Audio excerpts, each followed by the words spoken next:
Cavs, Lakers, minor ones elsewhere at d.eadline. From Isaiah Thomas to Dwyane Wade and Derrick, the Cleveland Cavaliers loaded up on big names last summer. None will be there if the Cavaliers get back to the NBA Finals. In what felt like an unprecedented do-over for a contending team, the Cavaliers simply changed the pieces that weren't fitting for new ones on Thursday at the trade deadline.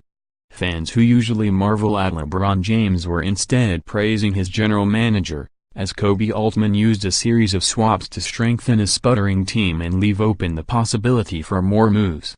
They got better. They made the moves they wanted to make, and I'm sure they're going to make it work over there, Golden State's Kevin Durant said. It's fun for all the fans and the media to kind of see what's going on with the trade deadline. Cavs fans probably had the most fun, and for good reason. Cleveland was the story Thursday. The Cavaliers acquired Jordan Clarkson and Larry Nance Jr. in the deal with Los Angeles, which also got Channing Frye and a first-round pick from Cleveland. George Hill came from Sacramento and Rodney Hood from Utah as the Cavaliers dealt away Rose, Wade, Jay Crowder and Iman Shumpert, changing nearly half their rotation. All that wheeling and dealing stole headlines even with nearly two-thirds of the league making deals. The Los Angeles Lakers were the other newsmakers on deadline day, though their moves were to try to win this summer, not this season. Their deal with the Cavaliers, in which they acquired Thomas, got them out of future salary and set themselves up to offer perhaps 2 maximum contracts in free agency. "This is what I came here to do," was to create flexibility for our organization, Lakers president Magic Johnson said, "so that one day we can have a superstar or two come to this organization with our incredible young talent that we have, that we will continue to grow." Wade returned to Miami, mending fences with Pat Riley and finding a soft landing in a place where he won 3 championships following the fallout in Cleveland. The Heat struggled to score and used a second-round pick to bring back the player who did that more than anyone else for their franchise.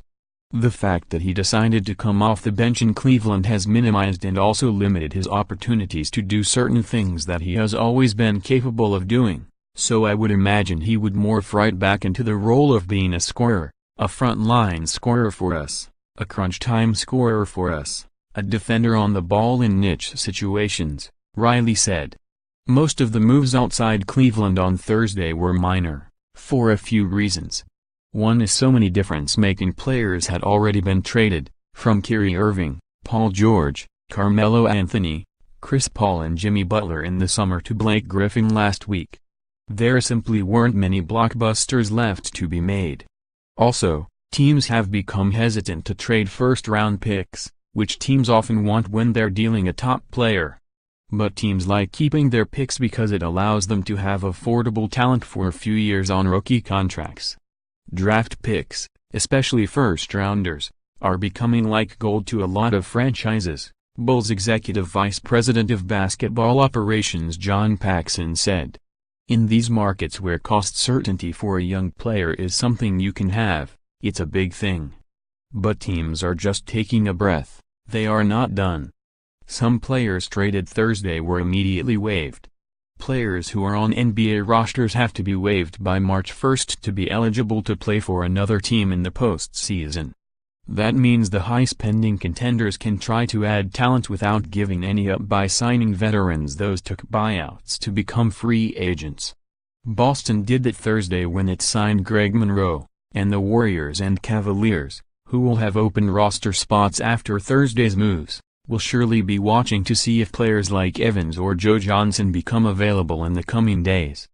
There were some teams that didn't want to wait and did some tinkering Thursday. Detroit, unbeaten since acquiring Griffin from the Clippers, acquired point guard Jameer Nelson from Chicago.